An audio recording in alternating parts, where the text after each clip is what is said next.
Olá, internet, eu sou o Kaique, sejam bem-vindos a mais um vídeo. Hoje a gente vai estar falando um pouquinho sobre alguns conceitos do livro O Investidor Inteligente, tá bom? As dicas que eu vou passar são baseadas no livro do Benjamin Graham. E bora lá pro vídeo?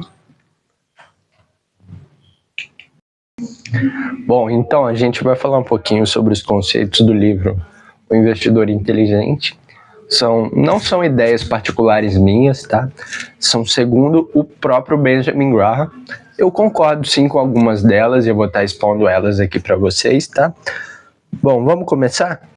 Bom, o nosso plano de fundo, onde tudo acontece, são os bancos. Eu acho que todo mundo deve conhecer essas instituições, sabe que lá que acontecem os investimentos, tudo se passa por lá. A começar pelo CDB mesmo, né? Que é a taxa de crédito interbancário, que eu vou estar explicando ao longo do vídeo, mas agora falando sobre os bancos mesmo, é neles que acontecem os nossos investimentos. A maioria, quer dizer, praticamente todo o dinheiro passa por lá, né? Desde a sua conta bancária, o seu investimento, tudo acontece lá dentro, certo? E, bom, agora falando um pouquinho sobre a diferença entre especulação e investimento, a gente pode considerar isso no mercado financeiro de diversas formas, mas vamos nos ater ao princípio das ações. Bom, uma ação especulativa, por exemplo, é uma ação de uma empresa que está meio recente, que não apresenta resultados tão consistentes assim. Por exemplo, a Casas Bahia agora, a CSHB3, que está apresentando uma recuperação judicial para o governo, para os seus credores também, de um jeito que o pessoal está acreditando que ela vai se recuperar, o que eu acho um pouco improvável, porque depois de uma queda brusca, como ela teve ao longo dos últimos anos, eu acho um pouco difícil que vá se recuperar, mesmo que tenha ganho algum nível de retorno, o preço da ação subiu, mas essas ações de varejo... Essas ações de varejo, assim, por exemplo, eu acho que não é algo bom, é extremamente especulativo, muito difícil de ter algum retorno com elas, tá? E uma ação que eu considero um bom investimento seria a própria Coca 34, por exemplo. A gente fala, assim, de um bom investimento em ações relativamente ao setor perene. O que isso significa? Ações que já estão ações de empresas que já estão no mercado há uma certa quantidade de anos, por exemplo, Vale, Coca-Cola, Banco do Brasil, todas essas já estão no mercado há muitos anos, vêm apresentando resultados consistentes, significativos e muito importantes para o nosso setor, para cada setor, né? E, por exemplo, a Vale 34 é a que paga os maiores dividendos do setor dela. Pagou R$ 2,73 na última distribuição de dividendos. Eu peguei algumas cotas dela, recebi esse dinheiro, foi bem legal. E eu acho que a diferença principal é essa, porque a especulação, ela fere um princípio do investimento. Por quê? A especulação é alto retorno em troca de alto risco. E ela não te dá a segurança do retorno do seu dinheiro. Por exemplo, quando você investe, você tem o perigo de não receber o dinheiro de volta, ou até receber ele, só que em valor menor. Tem o risco de crédito também. E já nas ações de investimento, você consegue ter esse retorno consistente sempre. A Coca 34 nunca traz um dividendo, dificilmente cai de valor. E quando cai, ela sempre recupera depois. É uma das minhas ações preferidas. Eu não recomendo, né? Cada um vai dar a sua avaliação própria do que é, do que não é bom para si. E é isso. Bora lá para o próximo tópico? E bom, você saberia me dizer qual a função do investimento? Resumidamente falando, eu acho que ele tem a função de alargar a margem de lucro de um capital pré-existente. O que isso significa? Por exemplo, quando você aplica um valor, isso é um capital pré-existente. E ele tem a utilidade de amplificar essa margem. Por exemplo, quando você investe R$ 1.000 num CDB, deixa lá por um ano, vamos supor, e tira no final desse ano, o que aconteceu? O CDB aumentou a margem desse dinheiro, certo? Essa é a principal função do investimento mesmo, aumentar a sua margem de capital pré-existente. Por exemplo, quando você tem uma empresa e, vamos supor, você já pagou todas as suas contas, colocou tributos em dia, colocou também as contas, todas as obrigações no geral em dia, e sobrou um capital, acontece a remuneração desse capital, a troca de remunerar o excedente, ou seja, remunerar o que sobrou. E geralmente as empresas tendem a se remunerar a forma de CDB mesmo, porque empresas, diferentemente de pessoas jurídicas, ela tem a necessidade de não perder capital, de não poder arriscar tanto quanto uma pessoa física mesmo. E essa é a diferença, porque quando uma empresa e uma pessoa são comparadas em investimentos, pessoas conseguem investir com mais risco do que empresas. São raras as empresas que conseguem investir a troca de risco alto, né? Elas podem correr o risco de perder capital, e quando a gente fala de algum negócio de um investimento de alto risco, ou seja, especulação, corre o risco mesmo de se perder capital, algo que não é tão bom para as empresas. Já em comparação a uma pessoa física, ela consegue já ter um pouco mais de facilidade para investir em algo que seja de risco. Por exemplo, criptomoedas que não sejam Bitcoin e Ethereum, investir mais em Solana, Pepe, Shiba Inu, essas coisas no geral, sabe? Já uma empresa não teria tanta facilidade para fazer isso. Mas, terminando esse trecho aqui do vídeo, essa é a principal utilidade do investimento, alargar a margem de lucro que você... a margem de capital que você já tem, capital pré-existente, ou seja, você consegue aumentar ele para ganhar da inflação, às vezes, né? Dependendo do investimento, dá sim para você bater o IPCA. É algo que eu vou explicar no futuro também, mas não é o intuito dessa aula. Essa aula é mais para conhecer mesmo alguns princípios do livro do Investidor Inteligente. E bora lá para o próximo tópico. Bom, agora a gente vai falar um pouquinho sobre o objetivo e a qualidade dos investimentos, tá? Cada um tem o seu objetivo de investimento, seja futuro dos filhos, faculdade, aposentadoria, qualquer coisa do gênero. Sabe, o objetivo vem de um olhar mais pessoal mesmo, mas agora a gente vai falar um pouquinho sobre a qualidade desses investimentos. Por exemplo, a poupança é um investimento, tem um objetivo, mas não tem qualidade. Alguns números já mostraram que a poupança perdeu diversas vezes para o IPCA+, que é o índice de inflação oficial do Brasil, e ela não é tão interessante assim. Por quê? Não tem tanta utilidade para a gente, porque tem a margem de ganho muito pequena, e quando você bota dinheiro na poupança, como ela está perdendo para o IPCA, ou seja, você está perdendo dinheiro, porque a IPCA é o índice de preços ao consumidor, ou seja, é o índice de quanto subiu os preços, de quanto perdeu o valor da moeda, o valor do real no caso.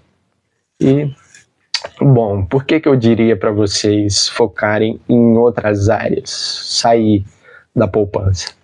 Um estudo mostrou que apenas 7% dos brasileiros investem, e desses 7%, 67% investe na poupança. Ou seja, isso é um risco grande para as pessoas, porque elas estão perdendo dinheiro. A impressão que passa é que o montante está aumentando de tamanho, mas no fundo está perdendo poder de compra, não está sendo tão útil, não está sendo produtivo nem nada do tipo. Correto? Apesar de... porque fere aquele princípio da matemática financeira, dinheiro perde ou ganha valor no tempo, e quando a gente fala de poupança, está perdendo dinheiro no tempo. Perdendo valor no tempo, aliás. Bom, quando a gente fala de investimento, o intuito dele é bater a inflação e não perder de valor no tempo. Ou seja, a ideia principal de um investimento é ganhar dinheiro, é fazer o capital aumentar e bater o IPCA. Geralmente, alguns índices batem o IPCA, por exemplo, o Bitcoin, que liberaram o ETF de Bitcoin nos Estados Unidos recentemente, fez com que ele batesse um nível interessante, bateu 71 mil reais, falando arredondadamente, o que torna um índice bastante interessante para a gente poder estar superando o IPCA. Mas existem vários outros, tá? Aí varia do seu nível de conhecimento, nível de pesquisa também. Existem várias naturezas e a gente pode estar falando mais em outros vídeos, mas o intuito falando agora é de qualidade de investimento mesmo, entendeu? Eu citei um porque é um dos meus preferidos, tá? Não é uma recomendação de investimento e varia de pessoa para pessoa, ou seja, eu só tenho 19 anos e outras pessoas poderiam não ter o mesmo interesse que o meu, certo? Então, bora lá para o próximo tópico. E bom, agora a gente vai estar falando um pouquinho sobre renda fixa. O que é a renda fixa? Bom, resumidamente falando, nada mais é do que uma renda que você consegue prever o quanto você vai ganhar no futuro. Por exemplo, se você bota num CDB a 130% do CDI, isso é uma taxa anual. Ou seja, se você deixar lá por um ano inteiro, vai render 130% do CDI. No caso é 12,53% ao ano, se eu não me engano. Mas o investimento a 100% do CDI renderia a taxa DI, que é 10,40%. Se vocês quiserem sempre estar conferindo a taxa DI, podem entrar no site da B3, que é a Bolsa Brasileira de Valores, e consegue conferir por lá. Então, mas voltando ao assunto, a renda fixa nada mais é do que uma renda que você consegue prever o quanto você vai ganhando, e existem alguns tipos, por exemplo, CDB, LCI, LCA, que eu vou explicar para vocês agora o que é. E bom, agora falando um pouquinho sobre algumas nomenclaturas da renda fixa, no caso, nomenclaturas dos investimentos de renda fixa, a gente tem aqui o CDB, que nada mais é do que um empréstimo de dinheiro ao banco, que no caso eles te remuneram alguma taxa do CDI, no caso a taxa DI, que é 10,40% o mínimo, no caso 100% do CDI seria 10,40% ao ano, e tem algumas diversas taxas de 101, 102, até de 130 a gente consegue encontrar, mas resumidamente falando, o empréstimo de dinheiro ao banco nada mais é do que você empresta dinheiro ao banco, no caso compra um título de CDB, e aí quando você empresta dinheiro ao banco, mesmo que o banco empresta dinheiro a um terceiro, mesmo que esse terceiro não pague ao banco, juridicamente falando, o banco tem a obrigação de quitar com você. No caso, por exemplo, você compra um título de investimento de CDB, empresta dinheiro ao banco, o banco empresta a pessoa. Se essa pessoa não paga ao banco, o banco tem que pagar a você. No caso, são duas dívidas diferentes, do banco com você e da pessoa com o banco. A pessoa deve ao banco, não a você. E o banco deve a você, não a pessoa, correto? E aí você vai e recebe esse dinheiro normalmente, tranquilo, tá? Quanto maior o banco, menos ele vai te pagar. Geralmente os bancões, os bancos grandes, têm uma taxa ali de 103, 104% do CDI, enquanto os bancos pequenos têm de 120, 122, até de 130%, como eu citei, você consegue encontrar. Tá? E remunera bem, é uma taxa bastante interessante no mercado que a gente vê hoje, porque a renda fixa, na sua maioria, já não paga mais 1% ao mês. Quando o Banco Central cortou a taxa de juros, estava em 10,75% ao ano, foi cortado para 10,50%, e atualmente o CDB rende 1/10 a menos do que a taxa DI. No caso, 10,40%, certo? E agora falando da LCI, que é a letra de crédito imobiliário, ela tem alguns benefícios, porque é isento de imposto de renda e isento de IOF. E bom, continuando a explicação sobre LCI, ela é nada mais do que a letra de crédito imobiliário, ou seja, é um investimento usado para fomentar o mercado imobiliário brasileiro. Ele obrigatoriamente tem que fomentar o mercado brasileiro de imobiliária e basicamente alguns fundos que pagam aluguel para a LCI e você recebe da LCI. E ele não tem investimento de renda, imposto de renda. Ele tem essa utilidade, é bem bacana para quem está querendo juntar um dinheiro. Funciona um pouco melhor do que o prazo de regressão do CDB, que ele tem uma tabelinha ali que eu vou deixar na edição para vocês verem. Mas falando melhor sobre os impostos, a LCI é mais interessante do que o CDB, porque paga menos nesse caso. E falando um pouco sobre as caixinhas, é algo que você tem que ter muita atenção, porque dependendo do rendimento, você vai acabar tendo um resultado neutro. Por exemplo, a de 100% do CDI, como paga imposto do IOF, IR, essas coisas, acaba tendo um rendimento nulo mesmo, nem negativo nem positivo.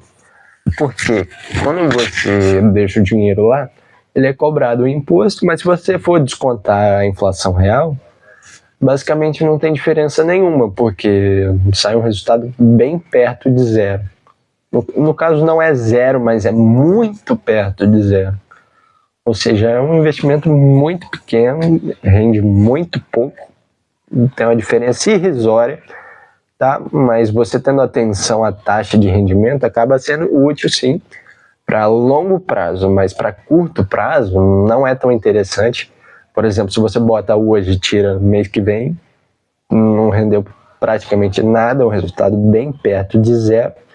Mas se você tiver interesse de usar, sei lá, 1 ano, 2 anos dentro da caixinha, é algo interessante sim, que pode ser validado matematicamente. Mas a questão é essa mesmo, só de ter atenção com a utilidade da caixinha. Bom, e agora falando um pouco sobre renda variável. Bom, a renda variável, o próprio nome já diz, é uma renda que varia, que sobe, que desce. No caso, por exemplo, a gente pode considerar ações, ETFs, BDRs, fundo imobiliário. Tem toda essa gama bem ampla de investimentos, mas eu vou me ater a explicar no caso o que é. E bom, no caso são papéis negociados na Bolsa de Valores, tá? Cada um tem sua especificação, sua utilidade, sua explicação sobre mesmo, mas renda fixa, no caso, são um conjunto de papéis negociados na Bolsa de Valores, tá bom? E bom, dentro da renda variável a gente pode encontrar ações, commodities, ETFs, fundos imobiliários. No caso eu vou dar uma rápida explicada sobre isso, não vou me ater muito a eles, mas ações, por exemplo, são papéis de empresas que você pode estar negociando, tem de todos os tipos. Dentro da Bolsa Brasileira você vai encontrar 500 diferentes, tá? E, bom, os commodities são, resumidamente falando, necessidades humanas. No caso, tem commodity de ouro, cacau, soja, milho, arroz, tudo isso você pode estar encontrando dentro da Bolsa, tá? Petróleo também, são diversas coisas de commodities que você pode encontrar lá dentro. E ETFs, por exemplo. Os ETFs, no caso, são atrelados a algum índice. Tem ETF de ouro, ETF de dólar, ETF do Ibovespa, várias coisas que você pode estar encontrando lá. São investimentos bem interessantes, porque a maioria deles costuma bater o IPCA, tá? Principalmente o ETF de ouro e o ETF de dólar. E bom, agora falando um pouquinho sobre criptomoedas, eu não sou nenhum investidor profissional no assunto, mas eu gosto de estar conhecendo sobre elas. Resumidamente falando, elas têm um aspecto de especulação e têm um aspecto de investimento. Por exemplo, se a gente considerar Shiba Inu, Pepe, Doge, tudo isso tem um aspecto de especulação, que é o que o mercado espera no caso da Shiba Inu, por exemplo, que ela atinja $1, o que é muito difícil, visto que ela precisaria atingir $1 trilhão em market cap, o que é bem difícil, visto que atualmente ela não atingiu nem 100 bilhões ainda. Provavelmente aconteça, mas vai demorar muito. No caso, seria mais para longuíssimo prazo mesmo. Já o Bitcoin e o Ethereum, por exemplo, já podem ser considerados sim um investimento, visto que eles estão há anos no mercado e já ganhou a confiança de muita gente, visto que é um projeto sólido, que nunca foi hackeado, no caso do Bitcoin. Sobre o Ethereum eu já não sei dizer se foi ou não, mas eu acho que também não, visto que é uma segunda camada de Bitcoin. Bom, as criptomoedas, basicamente o Bitcoin e o Ethereum são as principais, são como sistemas operacionais mesmo para as outras. Por exemplo, o Bitcoin e o Ethereum permitem que outras criptomoedas sejam construídas dentro da sua blockchain. No caso, seria meio que sistema operacional de aplicativo, sabe? Algo semelhante ao Windows e ao Linux. Bom, e agora eu queria deixar algumas considerações sobre como juntar dinheiro. Cada um tem a sua maneira de fazer. Por exemplo, tem empreendedor que junta de semana em semana, a cada vez que ganha, tira seu prolabore. Tem pessoas que tiram da sua renda extra, seja moto Uber, entregador de iFood, qualquer coisa da natureza que seja de renda extra, certo? Tem pessoas que tiram do seu próprio salário, tem pessoas que investem em pensões, cada um com a sua particularidade, certo? Mas como eu diria para juntar dinheiro em si, tenta gastar menos do que ganha sempre, porque senão você vai criar dívidas, não vai conseguir investir corretamente, que no caso seria ampliar a sua margem de investimento ao longo do tempo.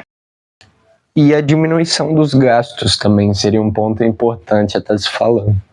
Por exemplo, a gente pode sim ter gastos importantes, mas não é 100% das coisas que a gente gasta aqui é importante. Claro, a gente não vai virar um psicopata fissurado em não gastar com nada, porque isso é até meio triste, na verdade. Mas, resumidamente falando, por exemplo, um hambúrguer no fim de semana não empobrece ninguém.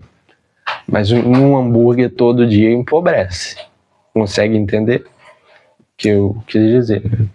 E bom, galera, o vídeo foi esse. Espero que vocês tenham gostado. Eu sei que a parte das criptomoedas não é algo presente no livro do Benjamin Graham, no caso, O Investidor Inteligente. Mas eu acho que considerei importante inserir elas no vídeo, porque já é um projeto mais presente, que inegavelmente vai aparecer no futuro e vai vir para ficar, porque é algo natural da evolução, no caso, a tokenização do dinheiro. Mas bom, esse foi o vídeo, espero que tenham gostado.